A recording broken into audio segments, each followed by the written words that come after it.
শুভ সকাল বন্ধুরা, আমি মামুনি আবারও চলে আসছি নতুন একটি ভিডিও নিয়ে। আশা করি ভালো লাগবে। ভালো লাগলে লাইক, শেয়ার, কমেন্ট অবশ্যই করবেন। এই যে দেখুন, এই দুটি আমার ফ্যামিলি মেম্বার। এই দুটি কি সুন্দর ঘুমাচ্ছে। সারাদিন ঘুমাতে পারলেই ভালো এদের। এই যে নাড়াচাড়া করা হচ্ছে, ওদের কোনো খবরই নেই, ওরা ঘুমিয়েই আছে। চলে আসলাম সকালে সমস্ত কাজকর্ম কমপ্লিট করে রান্নাঘরে। তো রবিবারের মেনুতে সিম্পল মেনু, তেমন কিছু ছিল না, আর সিম্পলই খাবো বললাম। হাজব্যান্ড বলেছিল মাছ নিয়ে আসি, না বললাম, ভালো লাগছে না মাছ খেতে। কয়দিন খেয়েছি, রোজ রোজ ভালো লাগে না। আজ একটু ভাবলাম ডাল খাবো, ডাল, বাঁধাকপি ঘন্ট, এগুলো খাবো।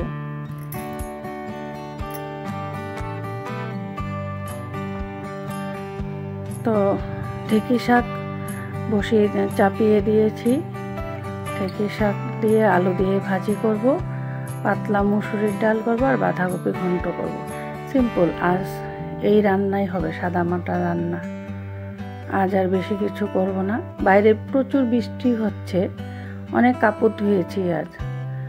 তো কিছু কাপড় শুকিয়ে গেছে, আর কিছু কাপড় ভিজে মনে হয় থাকবে, যেভাবে বৃষ্টি হচ্ছে।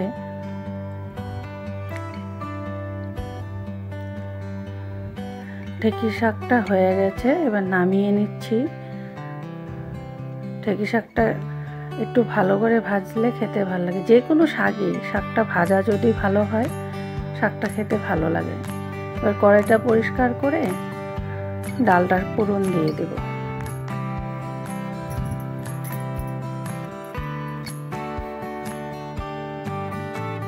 পেঁয়াজের ডাল করেছি, মুসুরি ডাল পেঁয়াজ দিয়ে ধনিয়া পাতা দিয়ে করেছি।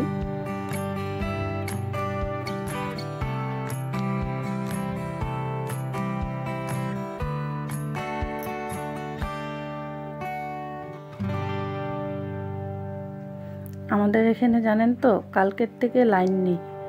তো প্রচণ্ড বৃষ্টি হচ্ছে, যদিও প্রচণ্ড গরম আছে। তো গরমে ঘেমে নিয়ে একাকার আমি, সেইভাবেই রান্না করা হচ্ছে, আর উপায় তো নেই, খেতে তো হবেই। রান্না করতে করতে মেয়ে চলে আসছিল, তাই মেয়ের সাথে কথা বললাম। এবার ডালটা ফোড়ন দিয়ে দিই।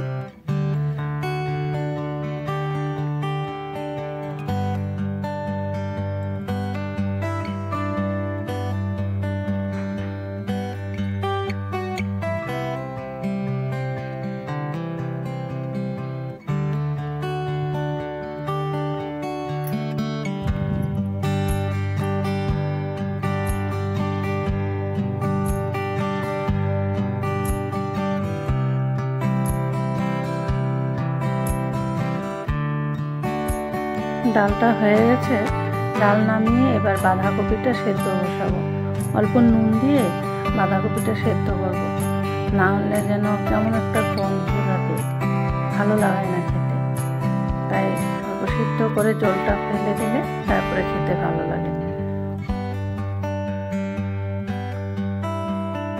খড়ি দেখছি আর কাজ করতেছি। আজ তো দেরি হয়ে গেছে, অনেক কাপড় ধুয়েছি, তো তাই ভাবছি হাজব্যান্ড খেতে চলে আসবে, তার আগে রান্না হবে কি না, তাই অল্প তাড়াতাড়ি করে কাজটা করছি।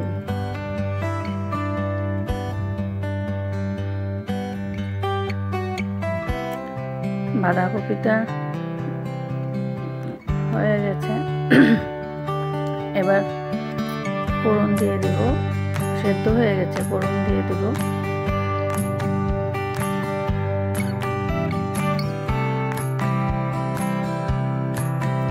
আলু দিয়েছিলাম বাঁধাকপিতে, আলুটা আগের থেকে ভেজে রেখে দিয়েছিলাম, আর বাঁধাকপিটা সেদ্ধ করে জল ঝরিয়ে নিয়েছিলাম।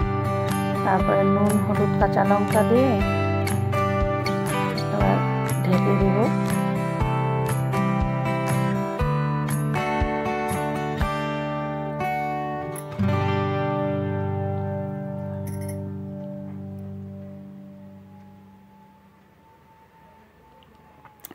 বাঁধাকপিটা ঢেকে দিয়ে এবার ভাবছি বাসন অনেক পড়েছে, বাসনগুলো ধুয়ে ফেলি, না হলে আবার রান্না হতে হতে খাওয়ার বাসনও হবে, অনেক বাসন হয়ে যাবে, একবারে সেই ভালো লাগে না অনেক বাসন একবারে মাজতে। রান্নার মাঝে মাঝে অল্প অল্প করে বাসন ধুয়ে নিলে কাজটা অনেক হালকা হয়ে যায়। একবার জমিয়ে নিলে না অনেক প্রবলেম লাগে আমার জায়গাটা ছোট, তো তাই বেশি বাসন একবারে হলে মাজতে আমার একটু অসুবিধাই হয় বলতে পারো।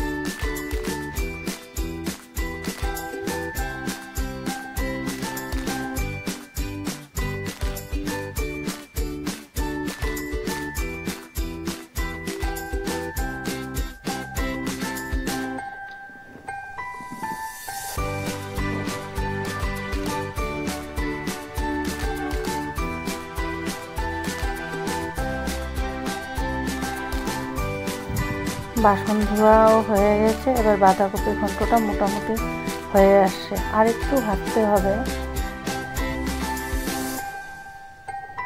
এবার ঢেকে দিয়ে বাসনটা গুছিয়ে নিব। বাঁধাকপি ঘন্টটা দেখুন হয়ে গেছে, এবার ঘি দিয়ে নামিয়ে নেব।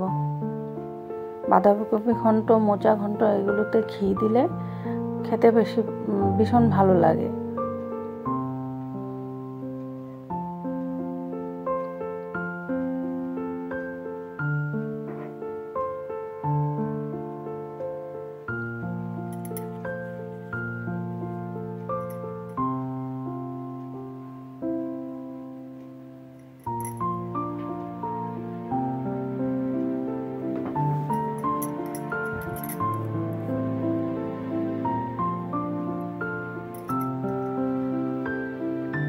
রান্নাটা কমপ্লিট হয়েছে কিনা হাজবেন্ডও খেতে চলে এসেছে, তাই 4 জনের ভাত একসঙ্গে বেড়ে নিলাম।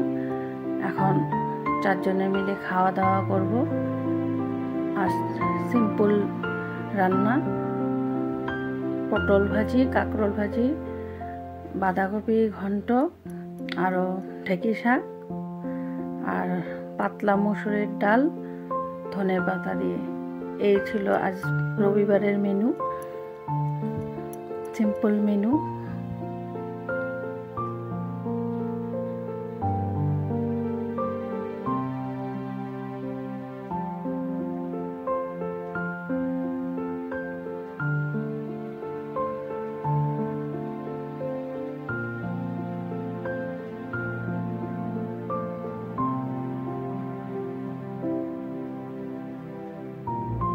এখন আমরা খাওয়া দাওয়া করি। Tata, bye bye.